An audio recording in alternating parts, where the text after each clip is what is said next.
So what is your hardest day ever in regards to Belinisio?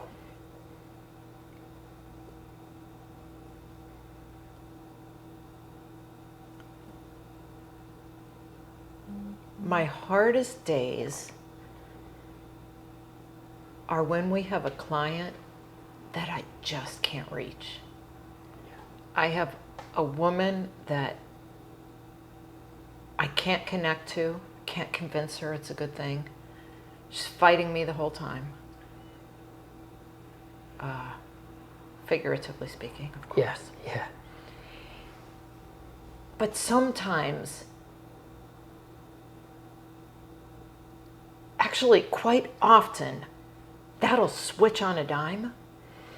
For example, we had a woman just about this time last year, and she didn't like Belinisio. She didn't like me. She didn't like Mika. She didn't like this. It was stupid. And she had so many injuries, and her back always hurt, and her legs always hurt. And she wouldn't work out. And we finally had to get a separate volunteer just for her because she couldn't keep up the distance with the other women. And as soon as she went out, she'd start complaining. She had to go back. Her back hurt too much. And, right, I get it. Not everyone is cut out for this, but this woman was sandbagging. And let me ask you, do they have to do it? Like when you go to the place, does the place kind of sign them up and say, hey, if you want to stay here, you have to do Belinisio, or? It depends on the organization. Okay. In this case, she was required to participate. Got it, okay. Yeah, which is even makes it more. Yeah. Got it. So we would tell her, okay, we're going to walk out for 15 minutes. We're going to walk back for 15 minutes, and that's your workout. And we'd walk out for 15 minutes, and it would be turnaround time. And she'd magically make it back in like 9 minutes. She wasn't holding the watch, but we figured this out. Yeah. So pretty soon, instead of going out for 15 minutes, we'd go out for 25 minutes, and she'd still be back in 10 minutes. So we knew she had it in her. Yeah, yeah. But she never did the distance, always complaining. Danielle, that was her name. And we got to the race. It was the Purple Monkey Fun Run, just a wonderful race in Alvin. And it had a course that you could cut, that you could take a shortcut. So we talked to the race director, and it got ready to start. And I said, Danielle, we've got your volunteer here, and you're going to take a right turn when no one else does because you haven't trained for the distance. She's like, I can do the distance. I'm like, Danielle, you haven't ever done more than 2 miles. You can't do 3.1 miles. I can do the distance. All right. She did the distance faster than some of her peers in her team. It got to race day, and all of a sudden, she thought, I can do this. I can really do this.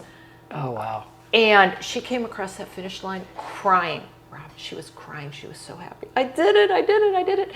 And that takes your worst days and the women you're not meeting, you're not connecting with, and seeing that there was truly a change in their life because of this. Wow. So maybe my worst days kind of turn into my best days. Yeah. Just like, with all due respect, just like your life, I say this all the time. You had something, it's not a good thing that happened, but you had something very hard happen in your life, losing your husband, and you took that and you turned it into this because many times I think you could look back, a lot of people that I've interviewed, you could look back and say, well, if that didn't happen, I probably would have never started this. Yeah. You know? And look how many people you've helped.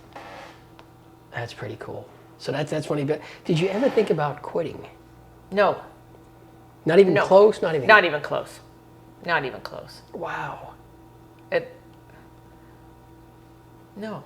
I That's don't awesome. know why, actually. Because I probably should have, logically. Yeah. But no, that hasn't happened yet.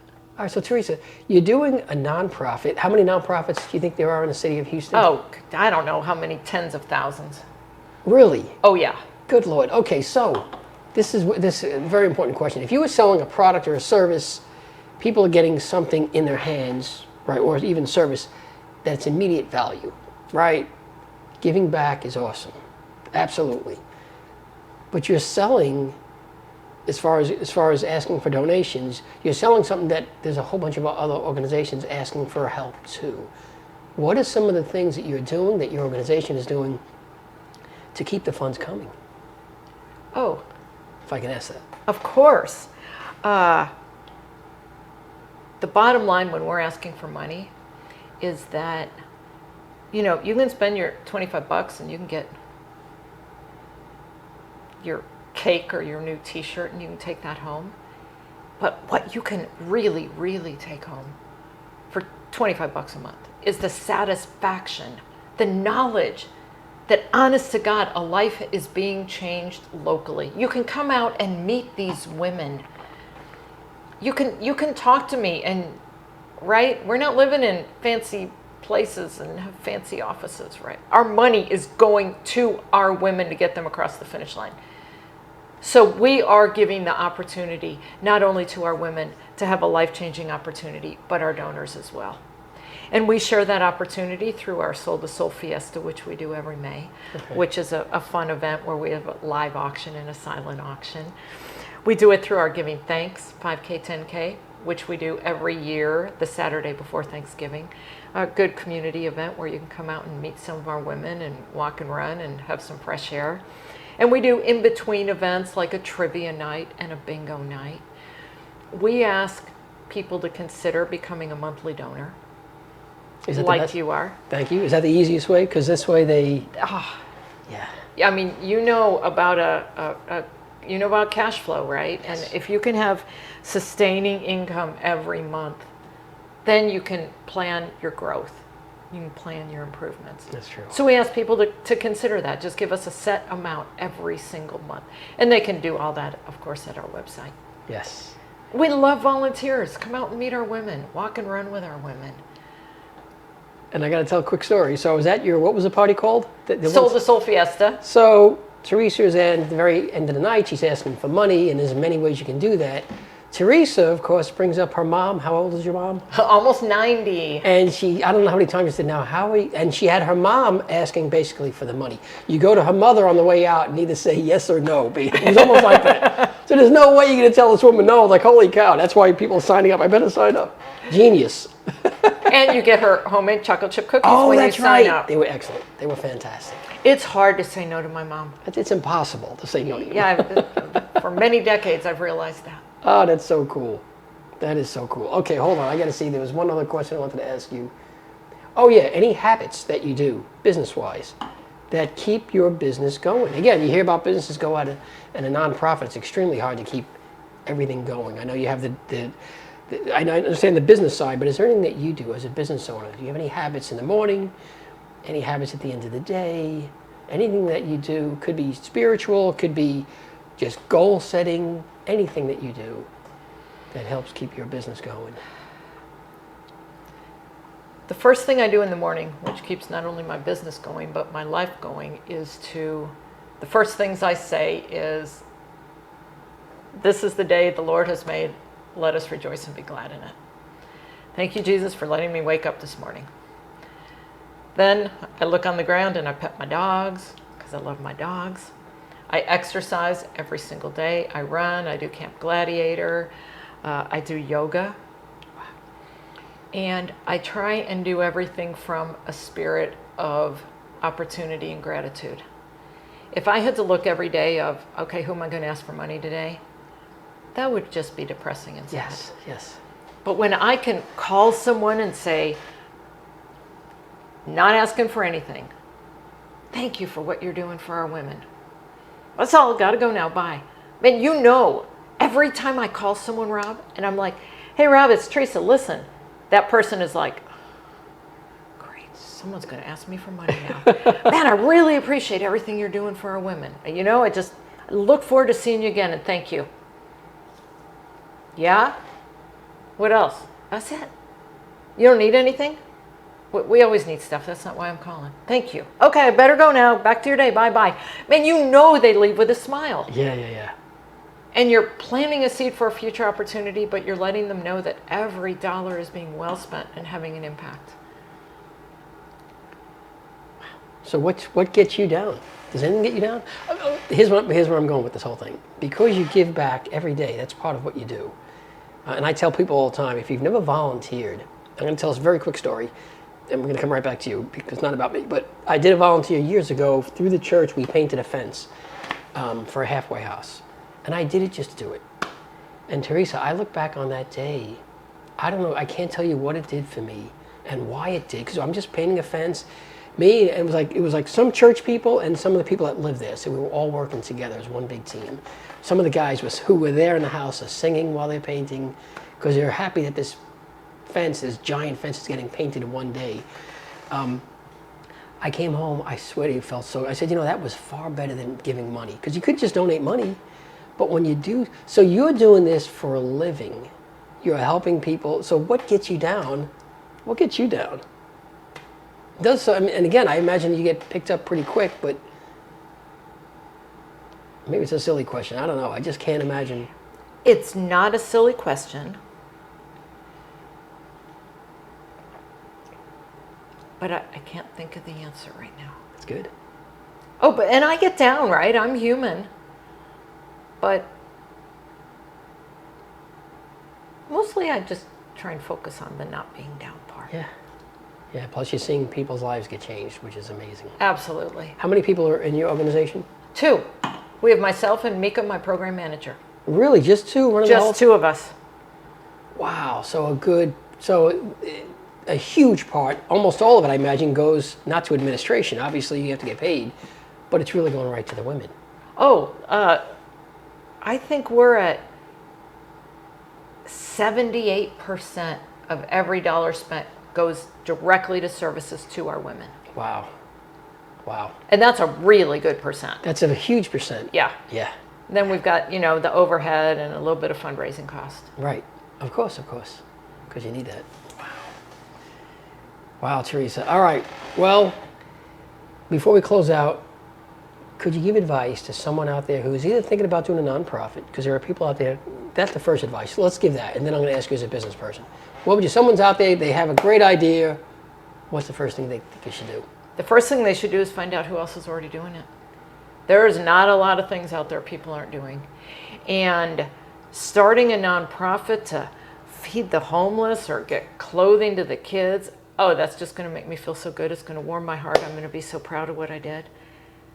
But that's not what it's supposed to be about. It's supposed to be about getting the food out, getting the clothes out.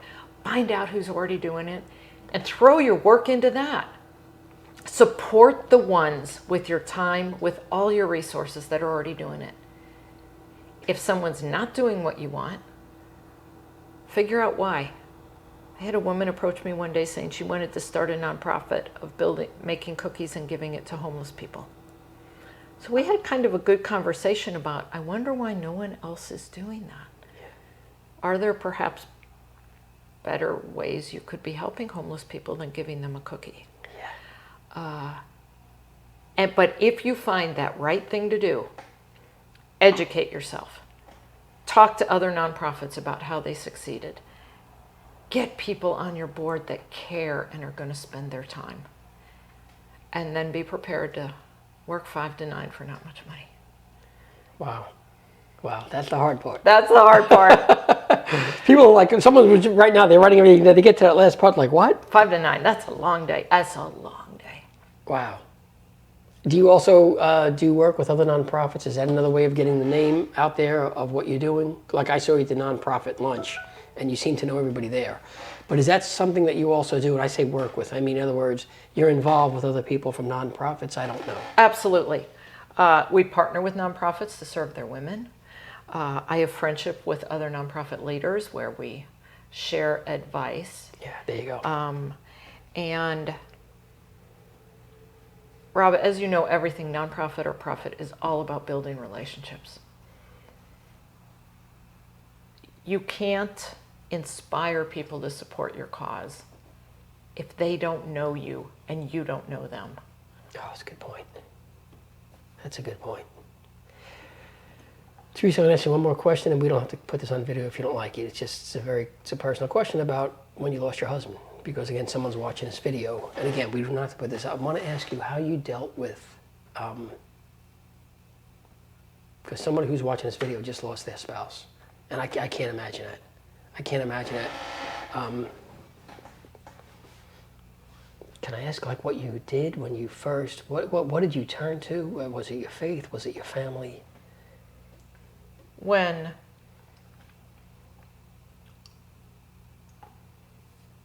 Tom died in hospice,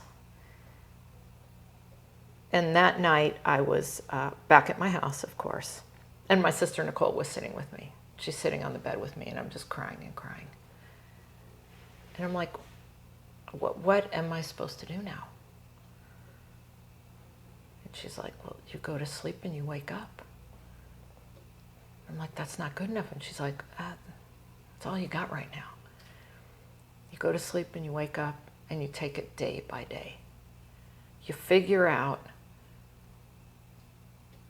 how you can move forward. And I moved forward through my church. I got what is called a Stephen minister, which you can Google. These are amazing support people. I got counseling. And as you know, I got out of the house.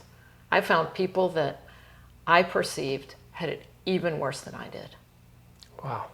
And help them, because if you're busy helping someone else, you don't have time. I mean, there's plenty of time. You get done volunteering at 1 a.m, you're going to go home and you still got those empty hours and you still have your own problems. But from, 9 p.m. until 1 a.m., you're helping someone else with their problems. And that's what gets you going. That's what got me going again. That's awesome. That really is awesome. Theresa, anything else you want? Oh, how do we get in touch with you? Get in touch with me. Our website, www.bell-anitio.org. I'll put it right here. You Phone put number. it right there. There's an email on there. All emails go to me. Sign up to volunteer. Get to know us. Get to learn about us. And you want my phone number? Contact Rob. He'll give it to you. All right. That's great. Theresa, thank you so much. Thank you so very much. Thank you very much.